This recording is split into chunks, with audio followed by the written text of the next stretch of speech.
अस्सलाम वालेकुम मैम कम तौंद्रगे मरुओइब पाव खर लिथौरे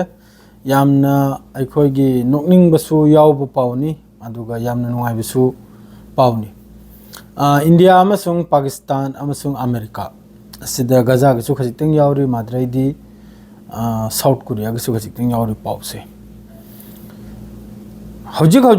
ngarang nahal statement ama Donald Trump gi taraptagi India amasung Pakistan lan tawkhipsida matamdudadi India gi media sina India gi force bu hamesha yakoi support ni tungdasu hamesha India gi force dunia da maunde hena mapangal kalba maunde hena yamba maunde ne himat leiba force karai dusu yawbana te Indian force gi mathakta yakoi sakto basu yade मखोइने अखोइ बुंगाक सेलेगा थमिन important ओरिबाइबो मतमदुदा Godi media सिना India की मतमदुर इंडिया पाकिस्तान लान तौनो मतमदुरसु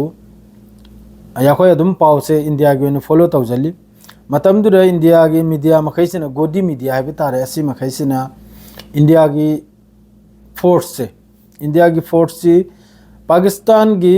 कैपिटल फाउबा इस्लामाबाद अदरेदी कराची अमा सिलोय मक्ता सिलोइन लौजन रलोय खरमनी नालपतुदा न्यूज़ मखैदुरने न्यूज़ मखल की न्यूज़ चैनल ने अदु मखैदुन पूरा पाकिस्तान से अयुक्त चा थकपो भाव यावख्रमनी नोंगालेगा अयुक्त इस्लामाबाद ता कराची दा चा थकपो यावख्रमनी अदुगी लांदुदा अदु हौजिक डोनाल्ड ट्रम्प की तरफ तगी इंडिया की जेट फाइटर मंगा पाकिस्तान ने इंटरसेप्ट तौरगे लौथबगी पाव इंडिया की गवर्नमेंट की तरफ तगी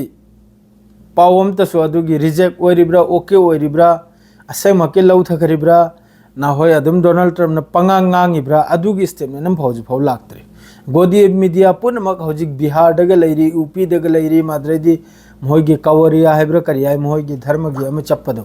अदु दग लैरी अदुगी डोनाल्ड ट्रम्प न हाइरबो वफमदु इंडिया गवर्नमेंट अमसुंग इंडिया की अखोगी पीएम नरेंद्र मोदी मादरे डिफेंस मिनिस्टर वगैरह अम वगैरह असि मखैसिन असिगी वफम से सेंगदोरक यारिमनाबा अदु हजुफाव सेंगदोरकते अदु असेंगबो ओरिब्रा करिनो किजलबम यावरकले मादरेदी सोमनबु पाउसी याम सांगले कांदे गाजा दे यामना साथीना हजि याम साथीना नुंगाइते गाजा मनुंग हजि ओइरिसे याम साथी नुंगाइते यामना साथीने अखोगी चाक हेलबगी याम साथीना मौंग चाद्रो वीडियो लाई मौंग चाद्रब फिफम लाई गाजा मनुंगी असे मैम पुनमक दुआ तो बिसरा करिम तो उपाय लेते गाजा मनुंगदा हजि ओइरिबे थौदो मखैसे सोमदना पावमगा ईरान अमसुंग रशिया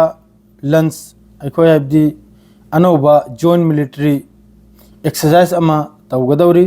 हयंग 21 जुलाई दनी मासे ईरान अमसुंग रशिया की मखोयगी रेवोल्यूशन इस्लामिक रेवोल्यूशन गार्ड अमसुंग रशिया की लानमी मखैगा